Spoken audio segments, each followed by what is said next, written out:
نن چې محترمو زمونږ د کوم وظیفه ده د روزګار او د کاروبار حواله سره ده زمونږ دا سرونه چې د هغوی روزګار نشته دی دا وظیفه دو کی ان شاء الله العزیز الله پاک ول روزګار دا روان کی دا صفین دی چې د هغوی خواندان یا د هغوی ورونه یا پلار د هغوی روزګار نشته دی کو دوی د پلار د پاره یا د رور د پاره یا د خاوند د پاره دا وظیفه کول غواړي ان شاء الله العزیز الله پاک به هغوی لا بهترین کاروبار ورکی دا رنګ کو د چا د رزق مسله وي د چا د کور مسله وي د چا د پیسو مسله وي چې څومره مسلې مسائل دي د رزق حواله سره د کاروبار حواله سره د پیسو حواله سره د قرض حواله سره د کور حواله سره ان شاء الله العزیز دا وظیفه دو کې په اطمینان قلبي باندې مطلب خپ اطمینان سره په توجه سره او دا غینه بعد د دعاو کی الله پاک ول بهترین کاروبار ورکی الله پاک ول بهترین کور ورکی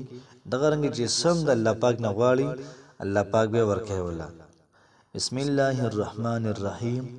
شروع کوم د ډیر زیات بخون کی او د ډیر زیات مهربان رب پنوم باندې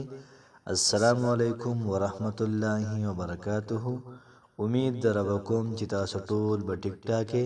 الله پاکم خوشاله آباد ساته الله پاک دې زمونږ ټول حاجتونه پوره کړي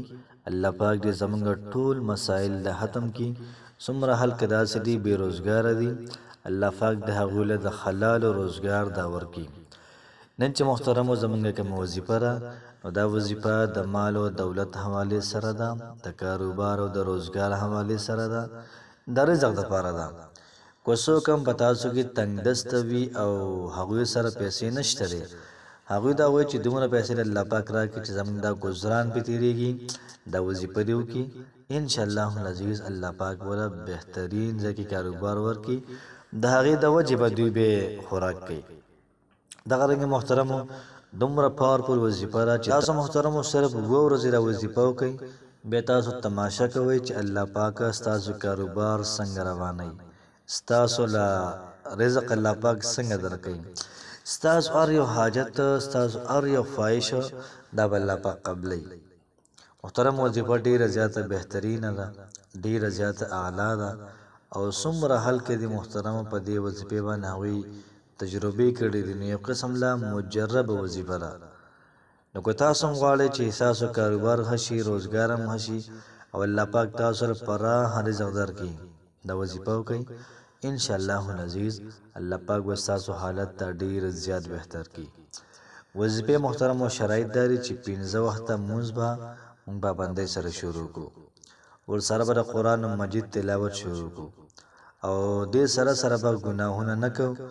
د سار د سنت او د فرض مینس کې به دا وظیفه کو مې یو شپری درود شریف بیا د هغه نه بعد د آیت ان الله هو الرزاق ذو القوة المتين ان الله هو الرزاق ذو القوة المتين ان الله بشک الله پاک هو الرزاق رزق ورکون کې دی مال او دولت ورکون کې دی روزګار ورکون کې دی کاروبار ورکون کې دی کم سیستر انسان حاجت وی او دغه سیز د خوراک وی یا لباس وی د ټولو ته محترم د رزق ویل کېږي ذو القوة المتين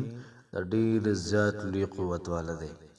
د چې کلم دا وظیفه کوي د وظیفې چې کوم معنی د لک سوچ ته کوي چې بهشکه الله پاک رزق ورکون کې رزاق دی او ډیر زیات طاقتور دی ډیر زیات د قوت والده تاسو محترمو د سحر د سنت او د فرض مینس کې روزانه 113 پیری یوصل او 14 پیری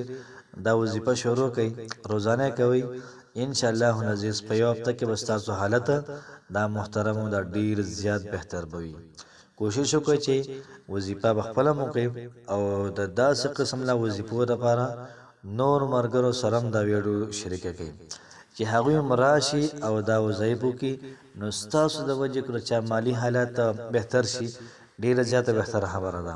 یا کو استاد د وجه یو انسان سل پیری یا 113 پیری د آیات د قران مجید ویلي نو کو هغه تر څونه ثواب ملاويږي دمر با تاسو ملاويږي الله پاک خوشاله آباد ساته السلام علیکم ورحمت الله وبرکاته